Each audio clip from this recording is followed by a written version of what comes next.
So today we will start chapter number second, risk analysis in capital budgeting decisions. या चॅप्टरमध्ये risk अनालिसिसवर जास्त focus केलेला आहे. Capital budgeting हा base ठेवून त्याच्या पुढचा पार्ट हा रिस्क अनालिसिस हा आपल्याला घ्यायचा आहे. आता यातलं फर्स्ट आपण प्रॉब्लेम घेऊया.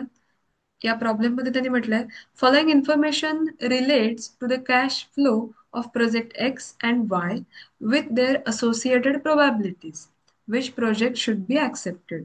इथे आपल्याला दोन प्रोजेक्ट दिलेले आहेत, त्यांचे कॅश फ्लो आणि त्यांचे प्रोबॅबिलिटीचे फॅक्टर्स पण आपल्याला इथे दिलेले आहेत.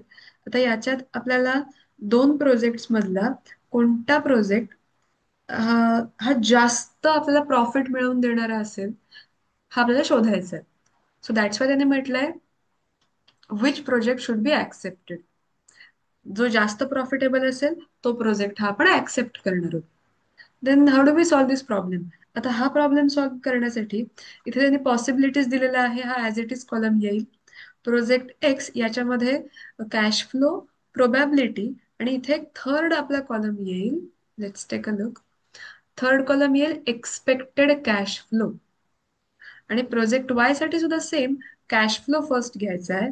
देन सगळ्या प्रोबॅबिलिटीज ॲज इट इज ज्या प्रॉब्लेम मध्ये आपल्याला दिलेल्या आहेत त्या आपल्याला लिहून घ्यायच्या आहेत. प्रोबॅबिलिटीचे फॅक्टर्स इथे दिसत आहेत. 0.10, 0.20, 0.30 ॲज इट इज या प्रोबॅबिलिटीज आपल्याला नोट डाऊन करून घ्यायच्या आहेत. अँड देन थर्ड कॉलम आपला असेल एक्सपेक्टेड कॅश फ्लो. आता प्रोजेक्ट एक्स पासून आपण सुरुवात करूया. फर्स्ट इयर किंवा पॉसिबिलिटी जे आहे त्याच्यामध्ये एक्सपेक्टेड कॅश फ्लो कसा काढता येईल. Cash flow into possibility you will get expected cash flow. So 70,000 into 0.10. तर 0.10 म्हणजे 0. इथे 1. सो या दोघांचं मल्टिप्लिकेशन केल्यानंतर आपल्याला एक्सपेक्टेड कॅश फ्लो हा मिळणार आहे. So that's why 70,000 into 0.1 and the answer is 7,000. असं सेम पुढच्या कॅल्क्युलेशन साठी सुद्धा करायचंय. 80,000 इंटू 0.2 आन्सर इज 16,000. हे आपण सगळे एक्सपेक्टेड कॅश फ्लो काढून घेतोय. 90,000 into 0.3 27,000. Next 1 lakh into 0.2 20,000. Next 1,10,000 into 0.2. Answer is 22,000. इथे आपण एक्सपेक्टेड कॅश फ्लो हा प्रोजेक्ट एक्स साठीचा कॅल्क्युलेट करून घेतला. आता आपल्याला काय करायचंय तर या ज्या प्रोबॅबिलिटीज आहेत प्रोबॅबिलिटीजची टोटल करून घ्यायची आहे. आपण त्यांची टोटल करून घेऊया.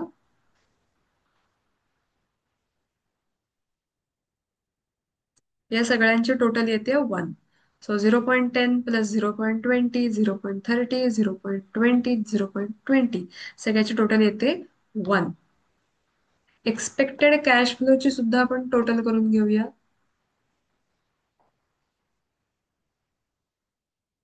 इथे इयर झालं, इथे पॉसिबिलिटीज दिलेल्या आहेत. Possibilities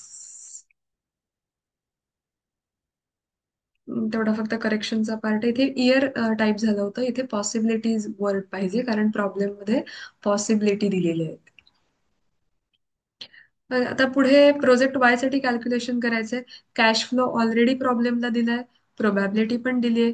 now we have to calculate expected cash flow. Expected cash flow कसा कॅल्क्युलेट करणार. Cash flow into probability. So 1,20,000 into 0.1 answer is 12,000. Second possibility 80,000 into 0.1. It is 8,000. Next 60,000 into 0.1 is 6,000. 40,000 into 0.2 answer is 8,000. Next 20,000 into 0.5 answer is 10,000. इथे आपण ह्या प्रोबॅबिलिटीज ज्या आहेत त्यांची addition करून घेऊया. सगळ्यांचे टोटल घ्यायचे. It is 1. एक्सपेक्टेड कॅश फ्लोची सुद्धा टोटल करून घ्यायचे. आता इथे एक्सपेक्टेड कॅश फ्लो हा प्रोजेक्ट एक्स साठी आलेला आहे 92,000 टोटल एक्सपेक्टेड कॅश फ्लो, आणि प्रोजेक्ट वायचा एक्सपेक्टेड कॅश फ्लो आलेला आहे 44,000. आता ज्याचा एक्सपेक्टेड कॅश फ्लो हा जास्त असणार आहे तो प्रोजेक्ट आपण ऍक्सेप्ट करणार आहोत. आता याच्यामध्ये जर दोघांमध्ये कंपॅरिझन केलं तर प्रोजेक्ट एक्स जो आहे याचा cash flow, expected cash flow हा कंपॅरेटिव्हली जास्त आहे. So project x should be accepted. आपण स्टेटमेंट इथे नोट डाऊन करूया. Project x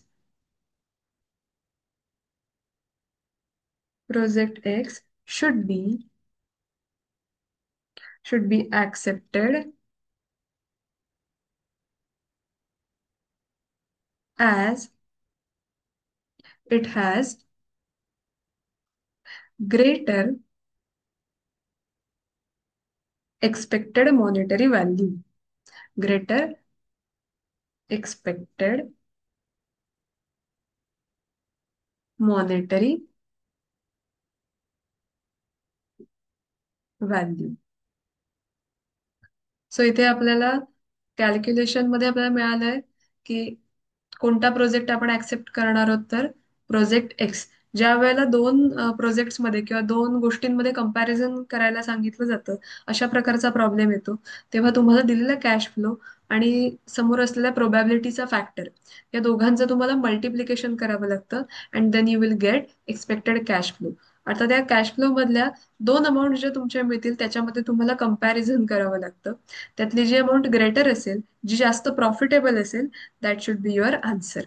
So project X should be accepted as it has a greater expected monetary value. इथे आपला problem हा complete झाला.